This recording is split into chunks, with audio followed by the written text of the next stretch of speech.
Q y R, que no son paralelas, logramos un triángulo. Las rectas dividen al plano en semiplanos. Observemos cómo la recta R divide el plano en dos zonas, una roja y otra azul.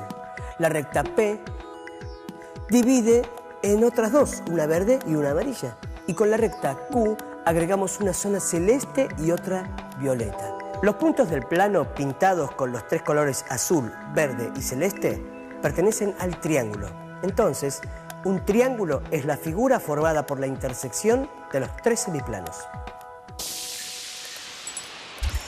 Los triángulos son formas geométricas que podemos reconocer en muchos objetos que usamos cotidianamente, como los círculos y los cuadriláteros.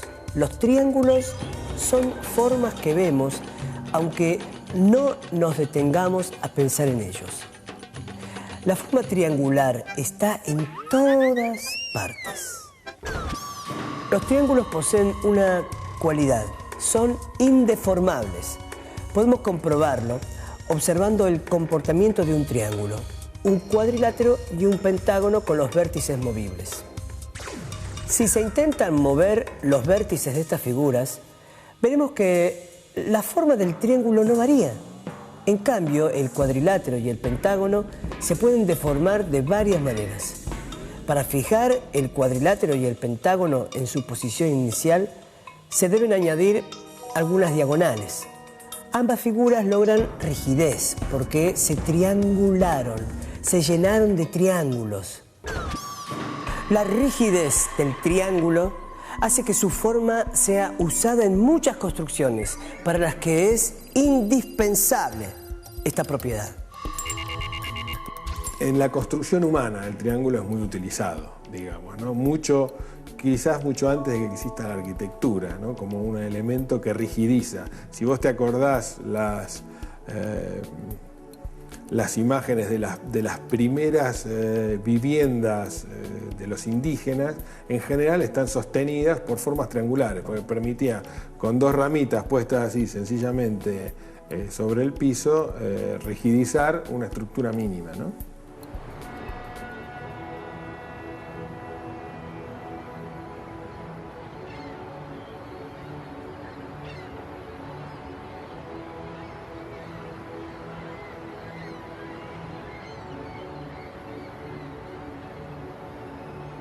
Además, el triángulo tiene la particularidad de ser una figura indeformable, es decir, contrariamente a lo que son los cuadriláteros o otras figuras de más lados, el triángulo no se deforma. Uno puede tirar de cualquiera de sus puntas y no se va a deformar, aún suponiendo que cada punta está articulada, que no es una relación de rigidez. Entonces el triángulo es muy utilizado en, si ustedes recuerdan, puentes carreteros metálicos o torres que conducen a alta tensión, o la Tour Eiffel, o cualquier ejemplo en donde los elementos lineales son preponderantes. El triángulo va a tener esta función de rigidizar porque es una pieza que no se deforma. Mirando con atención, es posible reconocerlo en andamios, perchas, torres de alta tensión, sistemas de riego artificial, puentes, carpas, techos, estructuras metálicas o ménsulas.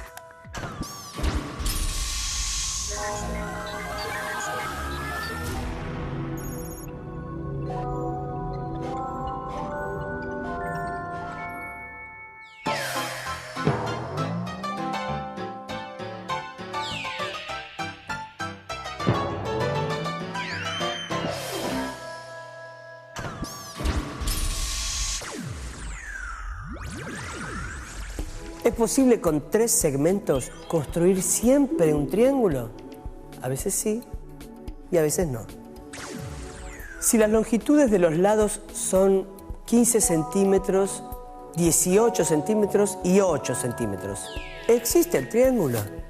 Y si fueran 15 centímetros, 18 centímetros y 10 centímetros. Organizamos las varillas por longitud de lados. Elegimos conjuntos de 3 varillas para hacer triángulos con ellas. Formemos ternas por las longitudes de los lados. Tratemos de encontrar una relación entre ellas. Tomemos 3 varillas 1.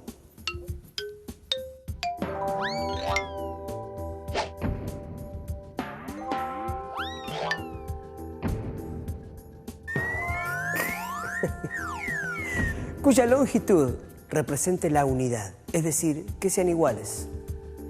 Tenemos entonces la terna de 3 varillas 1, 1, 1, con la cual se puede construir un triángulo con lados iguales.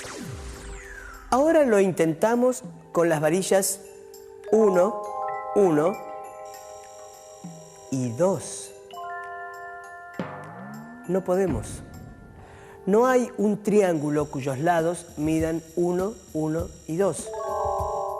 Con las varillas 1, 2, 2, se forma un triángulo con 2 lados iguales.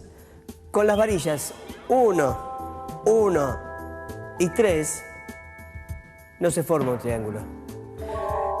La terna 2, 2, 2 sirve, pero no sirven las ternas 1, 1, 4, ni 1, 2, 3. Con las varillas 2, 3 y 4 aparece un triángulo con los 3 lados diferentes. Con las varillas 3, 4 y 5 se forma un triángulo con los 3 lados diferentes y una particularidad: un ángulo de 90 grados. Un triángulo existe si y solo si cada uno de sus lados es menor que la suma de los otros 2 y mayor que su diferencia.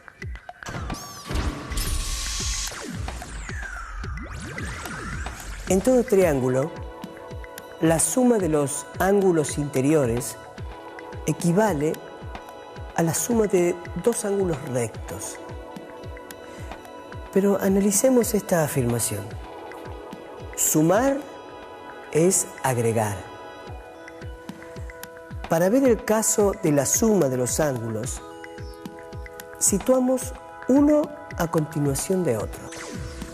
Rompemos el triángulo y colocamos sus ángulos en forma continua. Para graficar la suma de 2 ángulos rectos, lo más claro es colocar uno a continuación del otro.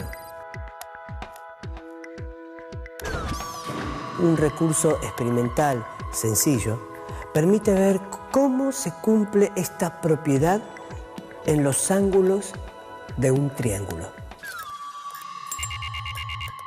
Hacemos coincidir un lápiz con un lado de cualquier triángulo. Lo desplazamos hasta que la punta llegue al vértice. Con la punta en el vértice, giramos el lápiz sobre el ángulo interior hasta que quede en la dirección del otro lado. Giramos como antes, hasta el lado del cual partimos.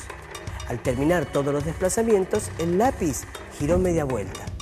La punta que estaba orientada hacia la derecha al finalizar el recorrido está orientada hacia la izquierda. Entonces comprendemos que en cualquier triángulo la suma de los ángulos interiores equivale a la suma de 2 ángulos rectos.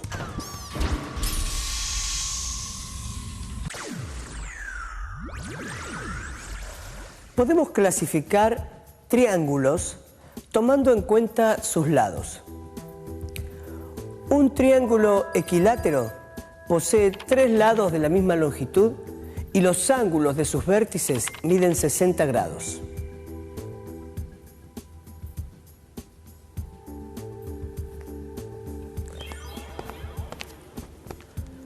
Un triángulo isósceles tiene 2 lados iguales.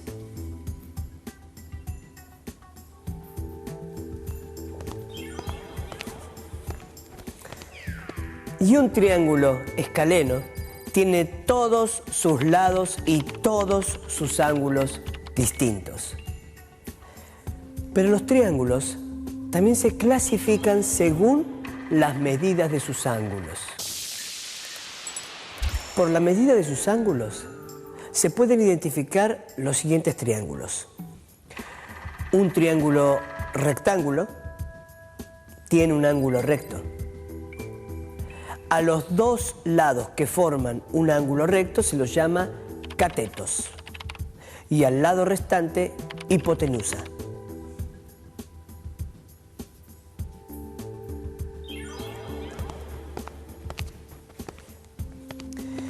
En un triángulo obtusángulo, uno de sus ángulos es obtuso, o sea, mayor de 90.